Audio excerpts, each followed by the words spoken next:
Hey everybody, welcome back to my channel. I was about to say welcome back twice. Today we're going to be talking about the brand new Morphe 35O2. So pause, rewind. If you don't know what the 350 is, I will show it to you in this video as well. But it was a huge popular fall kind of warm toned brown palette that Morphe came out with a while ago, and they came out with like the sister palette. So that's what we're going to be talking about today. And again, I'll show you the old Morphe 350 and kind of compare. So technically it's called the 350 Second Nature eyeshadow palette. This is huge. Got some abstract art on it. On the back, I don't care about what it says on the back. Morphe usually packages their products really well. As you guys can see, it's in like a thick layer of bubble wrap. Yeah, Morphe actually rebranded, so they like redid their logo, so I guess I'll show you the difference as well. This is what the palette itself looks like. It's like a hard, not like luxury plastic at all. It's kind of like a cheap plastic. And this is what the old packaging looks like, and I'm not gonna lie, the old packaging is actually way heavier. Yeah, the old packaging definitely feels like nicer quality plastic to me, but that's okay. Go ahead and open it up. I'm excited. Let's do it on camera together. Don't look at my potato worm. Oh, yay. So here are the colors, and it does come with a slip with all the names on it, which is great. But honestly, maybe I'll tape it up here. These are the colors. They're absolutely stunning. In this corner, we've kind of got like our caramels and our lighter tones. In this corner is where we got like a few pop of color tones. We've got shimmers kind of scattered around, but we've got like our darker kind of deepening shades right at the bottom. So quickly, let me open up the Morphe 350 original. Oh, one of them keeps falling out of the pan. And I'm going to show you guys the difference. Mind you, my palette's dirty, it's old. So this one, the one I'm shaking, is the old one, and now the one I'm shaking is the new one. So I'm just gonna let you guys eat that up for what it is. I love the regular Morphe 350, so I have really high expectations for this palette. I'm excited. So the first one I'm gonna swatch for you, and again, I am gonna try them out on the eyes. It's the shade Fire. This is that like hot kind of salmon orange color. I'm gonna swatch that first because obviously that catches my eye the most. So as I'm swatching into Fire, it definitely has like a thick feel to it. It reminds me of the new Jaclyn Hill Morphe palette, which honestly kind of scares me because that palette I had some trouble blending with. That is a really good swatch for a matte shade, honestly, it is. It's not patchy. It might look a little bit more patchy on camera than it is, but this is a really, really great swatch for a matte shade. This is absolutely beautiful. It definitely reminds me, again, of the Morphe Jaclyn Hill, like that kind of stain feel. It feels really thick and it feels like a stain on the skin. I'm gonna go ahead and swatch Pure, which is like kind of like a yellowy, goldy metallic.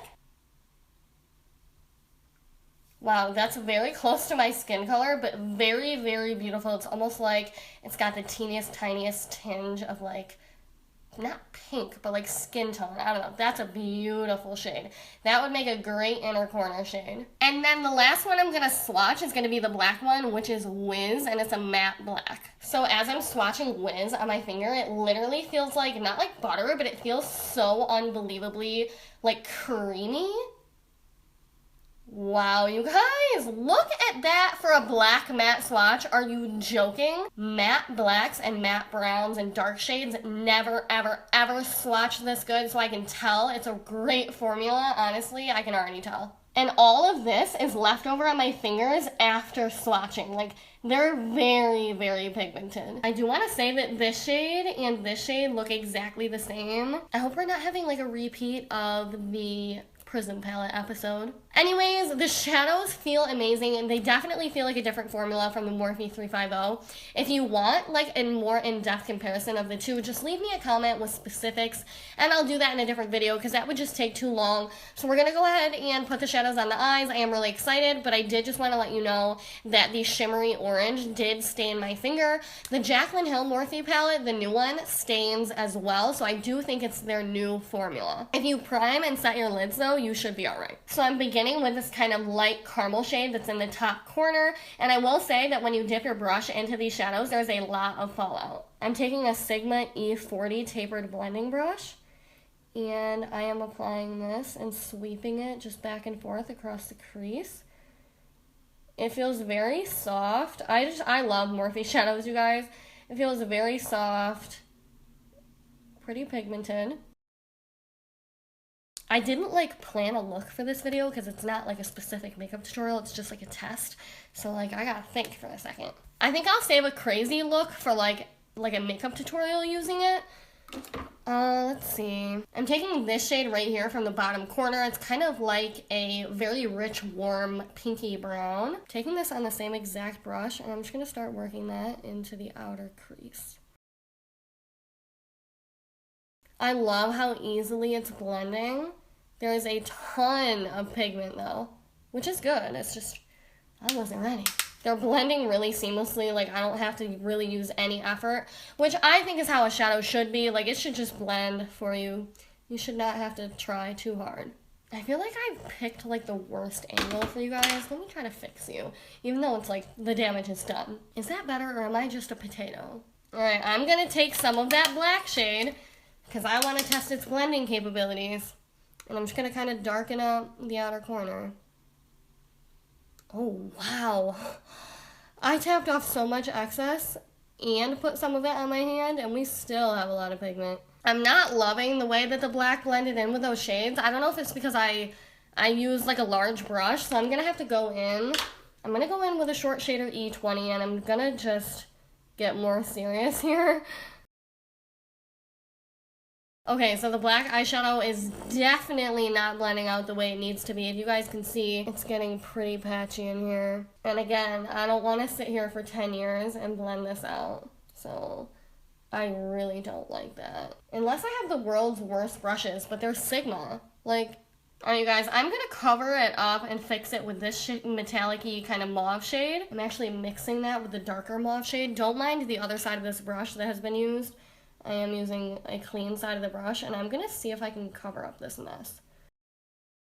Ooh, these shades are pretty. Okay, so that definitely helped. I want to go in and darken it up with the black so bad, but I don't want to ruin it. I'm going to do it, you guys. I'm going to go back in with the black and see if I can carefully darken up the look. And if I can't, then it's a no-go for the black shade.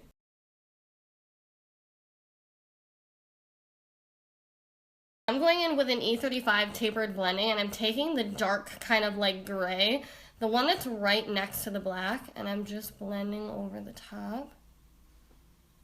I think this is really helping. Taking that black underneath the lash line.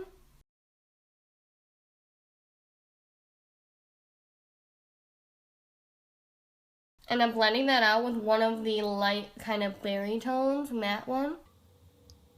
Alright you guys, this is what the eyes look like. They're not that well blended, partly because of that black shadow, and partly because this is not a makeup tutorial and I'm just kind of getting the shadows on the eyes for you. I definitely do think though that I had a hard time blending that black shadow, and I know I'm not the world's best blender, but it kind of is what it is, you know, if you're going at it softly and easily with a little bit of pigment at a time, it shouldn't be that bad or that hard to blend, so I will have to keep playing around with this palette. Again, always follow me on social media, Instagram, Snapchat, Twitter, they're all Kelsey Alfred, and they're always linked down below, and I update you guys on there, as well as I'm sure you guys are going to want to see a couple makeup tutorials with this palette, and we can go more into depth in those videos. But right now, this is just my first impression, is that I love the colors, I love the way they swatch, but there was a little bit of trouble with the black shade blending. So next time I'll have to go into some of those kind of deeper, or not deeper, the mid matte shades and see how those blend out. So the packaging gets like a 6.5 or a 7 out of 10. It's really cheap.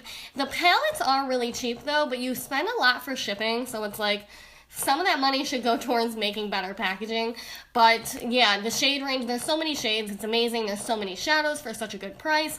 And yeah, I'm just gonna have to play around with it more. Again, this is just a first impression. So go ahead and give this video a thumbs up for me. Leave me a comment down below. Let me know what your thoughts are on the palette. And I'll be chatting with you guys down there. Bye.